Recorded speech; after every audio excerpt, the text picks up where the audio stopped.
It is 8:16 in the morning, August 6, 1945.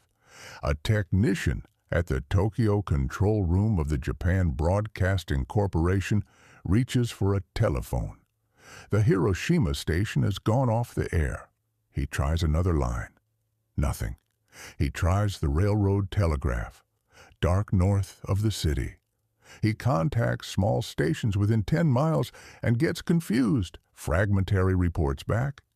He tries to patch a call through to the Army control station in Hiroshima. Silence. He tries 2nd Army Headquarters. Silence. One by one, every circuit that should end in a major Japanese city simply terminates in nothing.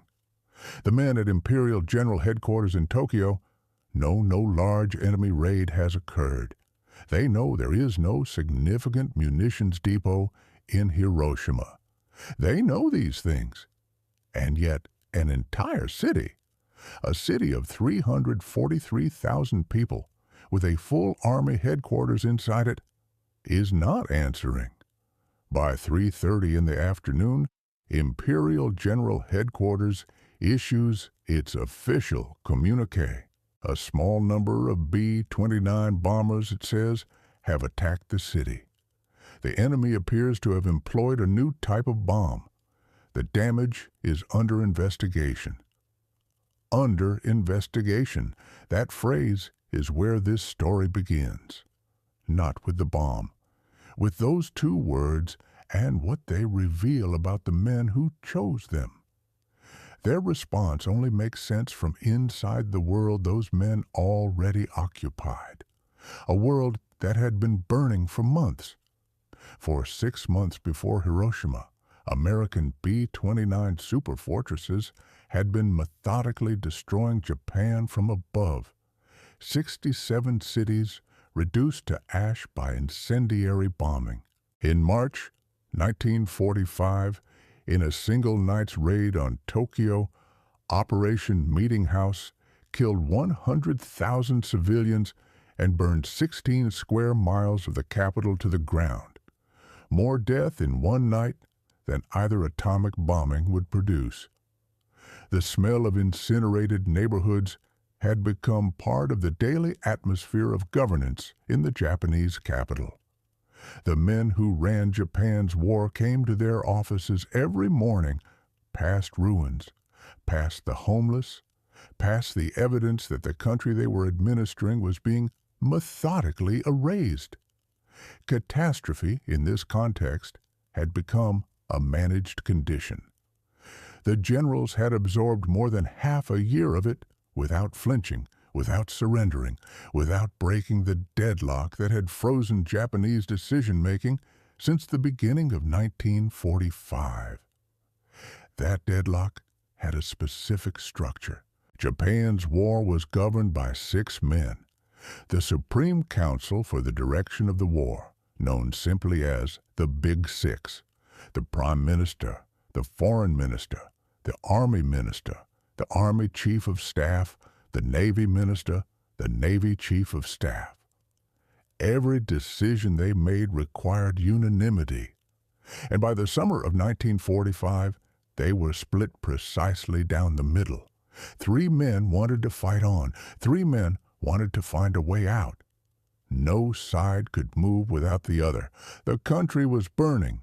Its Navy was gone. Its Air Force had been bled white.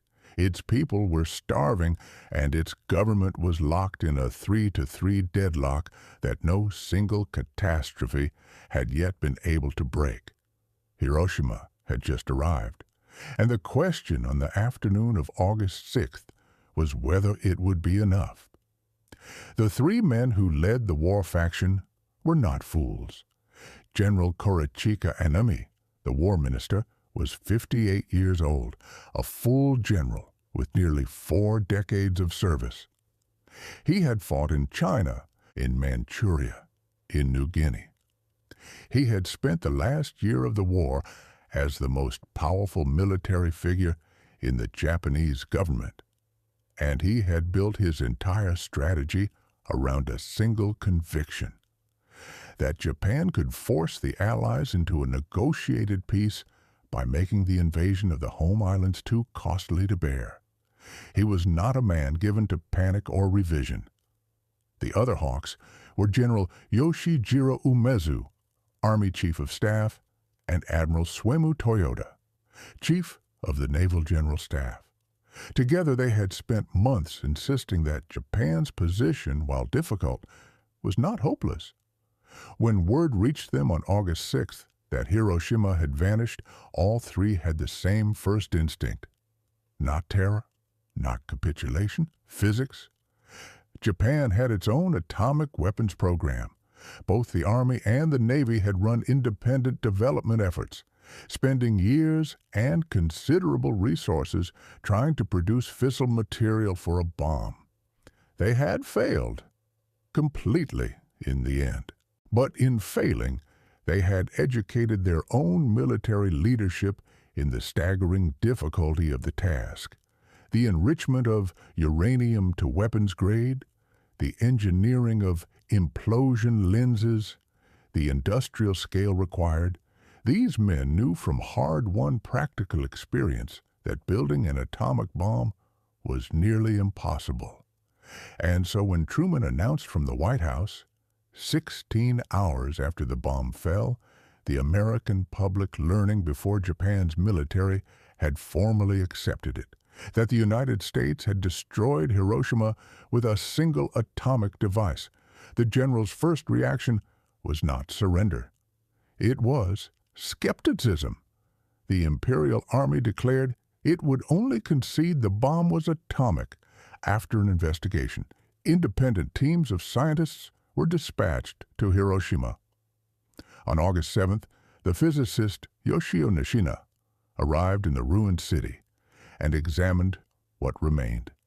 He confirmed it to the cabinet, atomic. And still, the hawks did not move. After the bomb was confirmed, the war minister stated, "I am convinced the Americans had only one bomb after all." Anami was almost right. The United States in August 1945 had just expended its second atomic device of the war on Hiroshima. A third, a plutonium implosion bomb, was being assembled. Beyond that, the Manhattan Project had exhausted its immediate supply of fissile material. Toyota's independent assessment that America could not have readied more than one or two additional bombs was, by the ruthless standard of military inventory, nearly accurate. The generals thought one bomb. The truth was barely more than two. They were reasoning from their own program's failure, and that reasoning, correct in isolation, had made them psychologically incapable of accepting that America had succeeded where Japan had failed. Into this fog of competing certainties arrived one more piece of intelligence. A captured American pilot named Marcus McDilda, subjected to torture, told his interrogators that the United States had 100 atomic bombs, and that Tokyo and Kyoto would be next. Every word of this was fabricated. McDilda had no connection to the Manhattan Project and no knowledge of any of it. He told them what he thought they wanted to hear. So Japan's military leadership navigated toward the most consequential decision in its history on the following picture. Their own physics told them the Americans couldn't have many bombs. A tortured prisoner told them they had 100, yet neither was true. They chose to believe their physics and found themselves wrong in a direction they had not anticipated. The Supreme Council did not convene an emergency session. No extraordinary meeting was called. On the evening of August 6th, the most powerful military body in Asia decided that the situation was under investigation and that its regular schedule would proceed. The peace faction, meanwhile, was not watching the bomb. They were watching Moscow. Foreign Minister Shigenori Togo led the doves. He had spent the months before Hiroshima constructing Japan's last viable diplomatic strategy, not peace through the Allies, who had made unconditional surrender the only offer, but peace through Moscow. Japan had been making quiet, careful overtures to the Soviet Union, which had maintained neutrality in the Pacific War under a non-aggression pact. The calculation was precise. The Soviets could be persuaded to mediate. They might extract conditions. They might help Japan avoid the worst. On August 7th, the Emperor told Lord Keeper of the Privy Seal, Koichi Kido, "I don't care what happens to me personally. We should lose no time in ending the war so as not to have another such tragedy." The following afternoon, he met with Togo and said it plainly. Now that this sort of weapon had been used, continuing the war was becoming impossible. The peace faction needed a mechanism to reach him. They were still looking for one.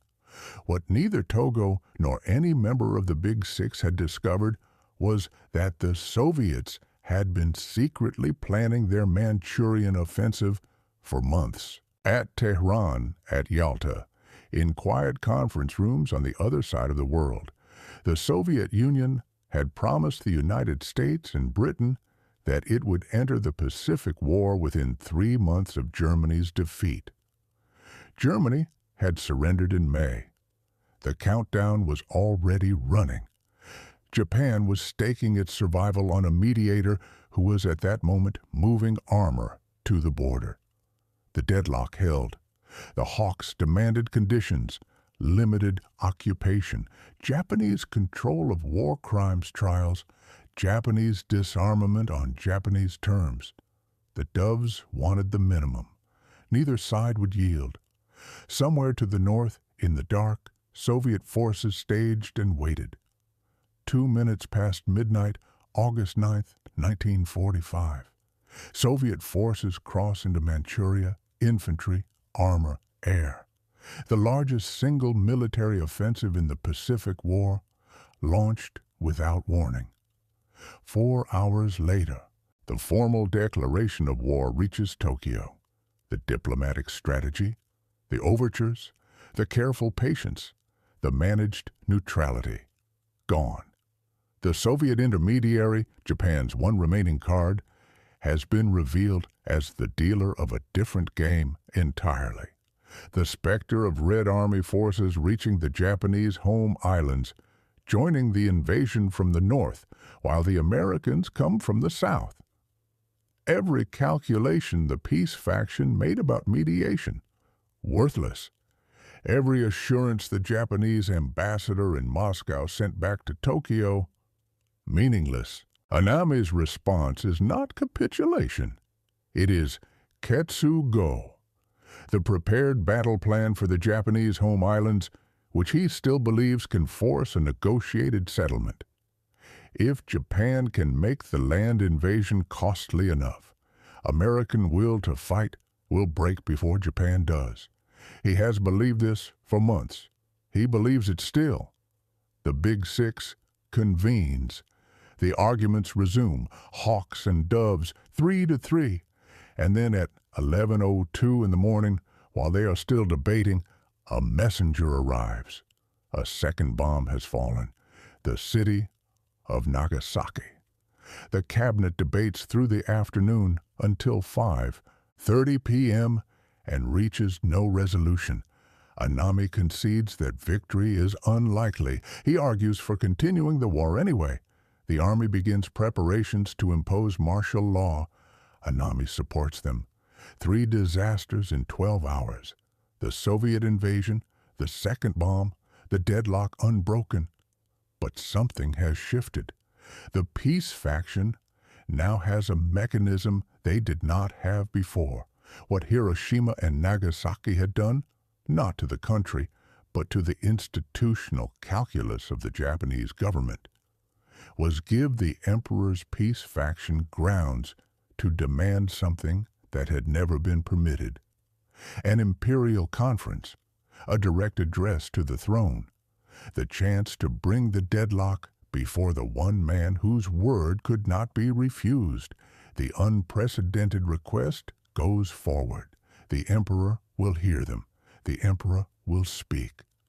Just before midnight on August 9th, the men of the Big Six assemble in a room beneath the Imperial Palace. Concrete walls, electric light, the summer heat of Tokyo pressing in even underground. The 6 council members, joined by Baron Kichiro Hiranuma of the Privy Council, in full formal dress, assembled in an airless room to argue before their emperor for what each man believes the nation requires. They present their positions one by one.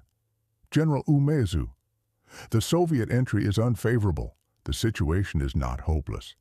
The Ketsugo defense plan remains viable. General Anami: victory remains possible. The conditions for surrender are too few. The peace faction speaks of the nation dissolving, not from enemy assault, but from within. Starvation, a population that has endured years of sacrifice and is approaching the limit of what human endurance can sustain. The Emperor of Japan listens.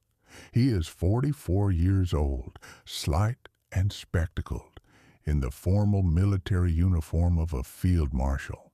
He has been constitutionally prevented from participating in these deliberations throughout the war, revered as near divine and forbidden from intervening in decisions made in his name. He has watched his country burn. He has kept his horror largely to himself for days while the men who act in his name argued in deadlock. At 2 o'clock in the morning, he removes a glove. He wipes his brow, and he speaks in the archaic, formal, stilted language the Japanese call the voice of the crane, a mode of imperial address so rarely used, so deliberately separate from ordinary speech, that no general in that room has ever heard it directed at them as a command. He sides with the peace faction. Continuing the war will mean the destruction of the nation and the prolongation of the bloodshed. He has listened to the debate. He has heard what each man believes, and his judgment, delivered in a dim concrete room at 2 o'clock in the morning, is that the war must end. The room is silent. What follows is not peace. Not yet. In the days between the Imperial Conference and August 14th, a faction of junior officers attempts to seize the palace, destroy the Emperor's recorded surrender broadcast before it can air, and force the nation to fight on. They need the war minister's support. Without a senior general behind them, the coup cannot succeed. Anami refuses. He will not support an overthrow of the Emperor's authority. He has spent weeks arguing that Japan should fight on. He has believed it with his whole identity. And on August 14th, he signs the surrender document alongside the rest of the cabinet. He gathers his officers at the War Ministry and tells them the decision is an imperial command and they will obey. His words were recorded. As a Japanese soldier, I must obey my emperor. The coup collapses. The war ends. Dawn, August 15th, 1945. The emperor's surrender broadcast is scheduled for noon. It will be the first time in his reign that Hirohito has spoken directly to the Japanese people. The nation is waiting. Anami does not wait. In a government building in Tokyo in the early hours of August 15th, the War Minister of Japan opens his abdomen. He refuses the killing blow, the coup de grace that would end his suffering quickly. He lives for nearly an hour until a medical corpsman administers a final injection at 7:30 in the morning. He leaves a note. It reads, "I with my death humbly apologize for the great crime." That note does not say what the crime was. Historians have spent 80 years arguing the question. Did he mean the war itself? the decision to fight, the years of destruction? Did he mean the surrender, the concession of defeat, the dishonor of capitulation? Did he mean simply that he had outlived the men who died under his command? That being alive when they were not was itself a transgression? The note was written by a man who had just signed a document ending a war he had spent weeks trying to fight, who had ordered his officers to obey an emperor he had spent weeks implicitly arguing against, who chose to die before hearing the emperor's voice on the radio. He died in the gap between the war that was and the peace that had not yet arrived. His blood-stained dress uniform sits today in a glass case at the Yushukan Museum in Tokyo, beside his ceremonial sword and that handwritten note. The museum stands 30 meters from where he last argued that Japan should fight on. The others follow different paths.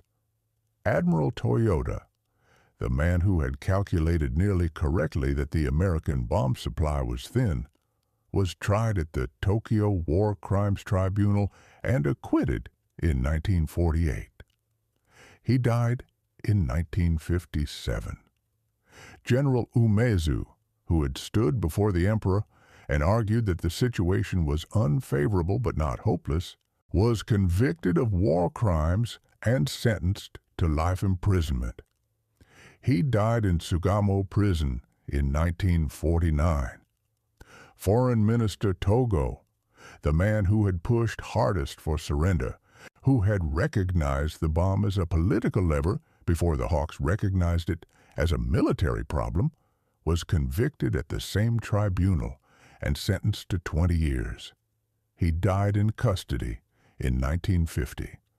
Emperor Hirohito had been the one condition Japan insisted upon at the last, the line the doves held while they abandoned everything else. He remained emperor until 1989. The historical argument about what actually ended the war has never been fully settled. The historian Ward Wilson has argued that the Supreme Council's failure to convene an emergency session after Hiroshima is itself evidence that the bomb was barely more disruptive than the months of firebombing that preceded it, and that the Soviet declaration of war was what finally closed Japan's remaining options.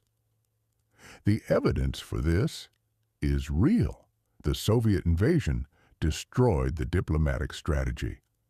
Admiral Toyota himself said after the war that Soviet entry did more to hasten the surrender than the atomic bomb. But there is a problem with this account. On August 8th, the afternoon before Soviet forces crossed the Manchurian border, the emperor met with Togo. And what he said, recorded in Togo's memoir and confirmed by subsequent scholarship, was that the bomb had made it impossible to continue. The war must end. Before the invasion, before Nagasaki. Something had moved the emperor that had not moved the generals. Koichi Kido, the man closest to Hirohito throughout that week, put it plainly after the war. "We of the peace party," he said, "were assisted by the atomic bomb in our endeavor to end the war. Not shocked into surrender, assisted. The bomb gave the peace faction a lever. They had spent months searching for justification for an imperial conference, a mechanism to bring the deadlock before the emperor, a way to reach the one man whose word the Hawks could not refuse. The atomic bomb may have ended the war less by destroying Japan's capacity to fight than by unlocking a door the doves had been pressing against since spring. There is one more voice. On August 14th, the emperor met with his senior commanders before issuing the final surrender order. Toyota was there, Umezu was there, Anami was there, still arguing, still insisting the situation was unfavorable but not hopeless. There was one exception, the commander of the Second Army, whose headquarters had been located in Hiroshima, stood before the emperor and said the opposite of what his colleagues said, that continued fighting was futile, that the war was over. His headquarters had been obliterated. His staff had been killed. He had not read the reports from a safe distance in Tokyo. He had stood in the ruins. Every general who knew Hiroshima only as a document could maintain some architecture of denial, some framework of physics, of intelligence estimates, of institutional logic that made the catastrophe manageable in theory. The man who had been there had no theory left. He simply said what he had seen. And then the moment passes. He fades back into the record. The men in Tokyo who had argued from a distance are the ones history remembers because their arguments kept the war alive long enough for everything that followed. The Yushukan Museum, Tokyo, a glass case, a blood-stained uniform, a sword, a note in Japanese that does not explain itself.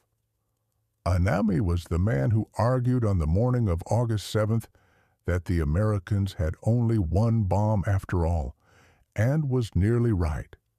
He was the man who calculated that Japan could survive what had never been survived, and was not entirely wrong about that either. He was the man who signed the surrender anyway, who ordered his officers to obey, who died before the broadcast. I, with my death, humbly apologize for the great crime.